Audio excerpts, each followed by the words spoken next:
Hey everybody, what's up? Welcome back to the Nintendo channel. Today, it's your boy Fidel here, coming to review Aragami for the Nintendo Switch. Now, for those of you that don't know, Aragami is an action-adventure stealth game. It's made by Linceworks. It's a 3D ninja stealth game, the way you'd kind of think of it. I'll throw up a trailer on screen right now.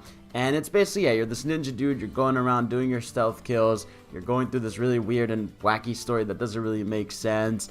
And not gonna lie, game kind of sucks, and I hate to be that person. I hate to be the one that's really negative on games, and I know it sucks because like the past like few reviews I've had other than Ollie Ollie have been like pretty negative. But yeah, Aragami just doesn't do it for me, and I don't think it's gonna do it for you. So let's go through my biggest issues with this game, right? So first of all, frame rate is absolutely garbage. So like if you are playing this on the Switch handheld mode, it's abysmal. It's running at sub 30 frames. Sometimes it's running at 20 frames. On the TV, it's barely chugging around like 30 frames. It's got a really nice art style. It's got this like cell shaded kind of Wind Waker look to it, but everything's always like dark and bleak and kind of lame. And yeah, just I don't like the way it looks, so that's a problem. And the frame rate is horrible. In 2019, don't give me a game that has less than 30 frames. It is baffling to me that you can release a game in that state nowadays, right? And so that's a big issue, and it's not even just a Switch issue, it's a PS4 issue. It's just kind of the way the game runs, because even when I looked at trailers for the PC version, PS4 version, they all have this weird frame rate issue, so I hate that. Next, obviously it's a stealth game, so let's talk about the stealth mechanics. They're the most basic stealth mechanics you could ever think of. So essentially it'll be a thing where you go into the shadows and you can like build up this meter, and then you can use that to kind of teleport forward, but then you could also stealth kill enemies. Now the way you stealth kill enemies is just you go behind them, you stab them, or you can unlock an ability later that kind of brings out this cool looking like shadow dragon to kill enemies. So there's cool stuff like that. One thing I really hate about this game is that you get one shot killed.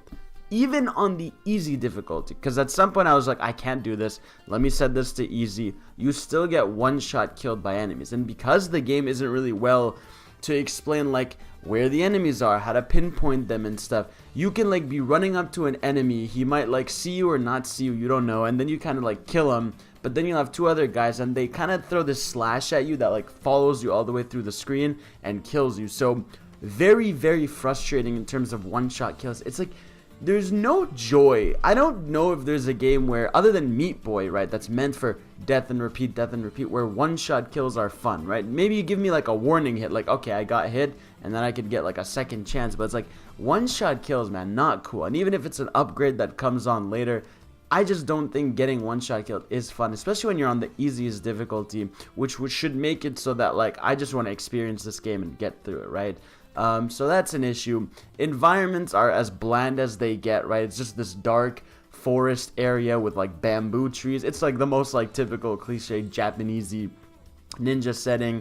Story is just like mumbled garbage, to be frankly honest. All the character models are completely like PS2 era almost. It just looks like, other than the cell shading, look, everything about this game screams generic. I've played like phone games that are better running and better looking than this, and it's so disappointing because the Switch is lacking in stealth games, right? Like there aren't many stealth action adventure games on Switch, especially like 3D ones. So I was really looking forward to actually playing this and having a great time with it, but it's just way too generic.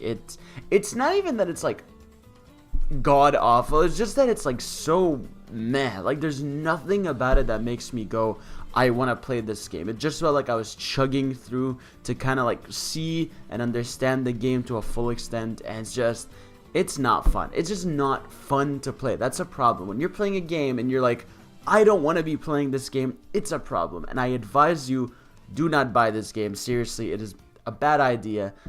Maybe if you're so desperate for stealth games, because again, I want to stress that the mechanics work. Like you can stealth kill enemies, you can like hide in the shadows. It's got some like cool ideas, right? But it never really executes them well, and it just comes off as bland and boring and repetitive. And I hate this game so much. So I'm gonna give this like a 2 out of 5 on the scale. I'm sorry, Aragami, do not buy. More like Araga, don't.